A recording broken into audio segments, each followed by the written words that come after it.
بسم اللہ الرحمن الرحیم۔ السلام علیکم معزز خواتین و حضرات، میں ہوں آپ کا میزبان راشد علی اور آپ دیکھ رہے ہیں میرا یوٹیوب چینل ہسٹری ٹیل۔ ناظرین، اس وقت عوام میں خانہ کعبہ کی حرمت کو لے کر ایک عجیب قسم کی بے چینی اور پریشانی دیکھی جا رہی ہے، جس کی وجہ سعودی عرب کے شہر مکہ مکرمہ سے شائع ہونے والی خانہ کعبہ کی لائیو براڈ کاسٹنگ کے دوران خانہ کعبہ کے چاروں اطراف میں کھینچی جانے والی ایک عجیب و غریب قسم کی دیوار ہے۔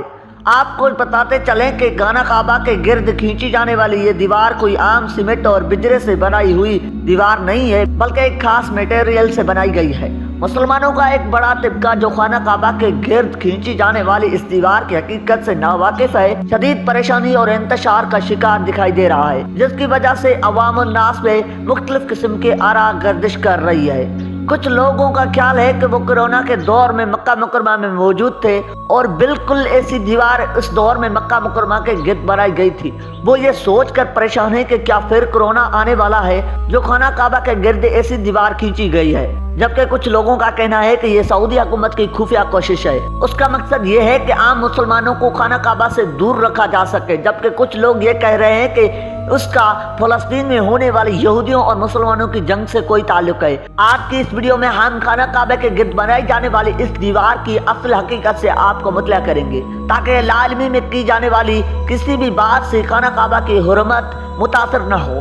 ناظرین، سب سے پہلے آپ کو بتاتے چلیں کہ اللہ تعالیٰ کی طرف سے جو سب سے پہلا کعبہ بنایا گیا وہ آسمان پر فرشتوں کے لیے ایک عبادت گاہ کے طور پر بنایا جانے والا کعبہ تھا، جسے قرآن میں بیت المعمور کے نام سے پکارا گیا ہے، اور اللہ تعالیٰ نے قرآن پاک میں اس کی قسم بھی کھائی ہے۔ اللہ تعالیٰ کے اس مقدس گھر کی عبادت کرنے والے معصوم اور گناہوں سے مبرأ فرشتے ہیں۔ جبکہ اللہ تعالیٰ نے آدم علیہ السلام کو زمین پر اتارا تو اس کے وقت یہی بیت المعمور انسانوں پر فرشتوں کی عبادت کا مرکز تھا۔ اس وقت زمین پر کوئی خانہ کعبہ موجود نہیں تھا۔ اللہ تعالیٰ نے حضرت آدم علیہ السلام کو زمین پر اس مقام پر خانہ کعبہ تعمیر کرنے کا حکم دیا جہاں اس وقت خانہ کعبہ کی عمارت موجود ہے، جس کے اوپر بیت المعمور موجود ہے۔ یعنی آپ اس طرح سے کہہ سکتے ہیں کہ خانہ کعبہ کی جگہ پر زمین پر بھی اللہ تعالیٰ کا گھر موجود ہے۔ اللہ تعالیٰ کے پیدا کردہ مخلوق اللہ کے حکم سے طواف کعبہ کرتی ہے، اور اسی جگہ آسمانوں پر بیت المعمور کی شکل میں اللہ تعالیٰ کا گھر یا اس کی عبادت گاہ موجود ہے، جس کا طواف اور عبادت فرشتے کرتے ہیں۔ اللہ تعالیٰ نے حضرت آدم علیہ السلام کو جب اس جگہ کعبہ بنانے کا حکم دیا تو ان کے مدد کے لیے فرشتوں کو بھیجا۔ انہوں نے اللہ تعالیٰ کے حکم سے خانہ کعبہ کی عمارت بنائی، جو اللہ تعالیٰ کے حکم سے اس کے ماننے والوں کے لیے عبادت کی جگہ ٹھہرائی گئی۔ اللہ تعالیٰ کے حکم سے اللہ تعالیٰ کے اس گھر کا طواف اور عبادت کی جانے لگی۔ حضرت آدم علیہ السلام اور فرشتوں کی مدد سے بنایا جانے والا اللہ تعالیٰ کا گھر ایک لمبی عمر تک اسی شکل میں لوگوں کی عبادت کا مرکز بنا رہا جس شکل میں حضرت آدم علیہ السلام نے اسے بنایا تھا، یہاں تک کہ حضرت نوح علیہ السلام کے دور میں طوفان نوح کی وجہ سے اس عمارت کو نقصان پہنچا، اور جب طوفان نوح ختم ہوا تو لوگوں کو اللہ تعالیٰ کے اس گھر کی جگہ پر مٹی اکٹھی کی گئی شکل میں موجود ملی۔ یعنی اللہ تعالیٰ نے طوفان نوح میں بھی اپنے اس گھر کی جگہ کو بے نشان نہیں ہونے دیا۔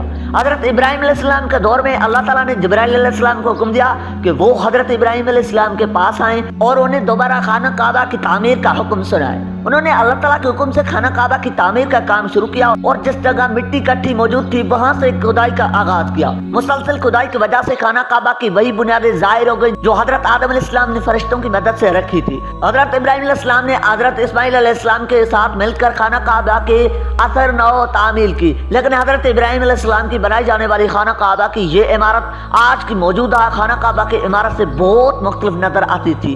آج موجود خانہ کعبہ کی عمارت ایک چکور کیوب کی شکل میں نظر آتی ہے، جبکہ اس وقت حضرت ابراہیم علیہ السلام نے جو کعبہ بنایا وہ ایک مستطیل شکل میں تھا اور اس کی چھت نہیں تھی۔ اس کے دو دروازے تھے، ایک دروازہ سے اندر داخل ہوا جاتا جبکہ دوسرے دروازے سے باہر نکلا جاتا۔ ایک لمبی مدت تک کعبہ کی یہی عمارت موجود رہی اور اللہ تعالیٰ کے ماننے والے اس کے گرد چکر لگاتے رہے، کیونکہ اسلام سے پہلے بھی خانہ کعبہ تعامل حامی مذہب کے لیے بہت محترم اور مقدس عمارت سمجھی جاتی تھی۔ تو حضرت محمد صلی اللہ علیہ وسلم کے دور میں جب مسلسل بارشوں کی وجہ سے خانہ کعبہ کی عمارت کو بہت نقصان پہنچا تو خانہ کعبہ کو تعمیر کرنے کا ارادہ کیا گیا۔ اس دور میں قریش خانہ کعبہ کے متولی تھے، یعنی خانہ کعبہ کے تمام دیکھ بھال قریش کے حوالے تھی۔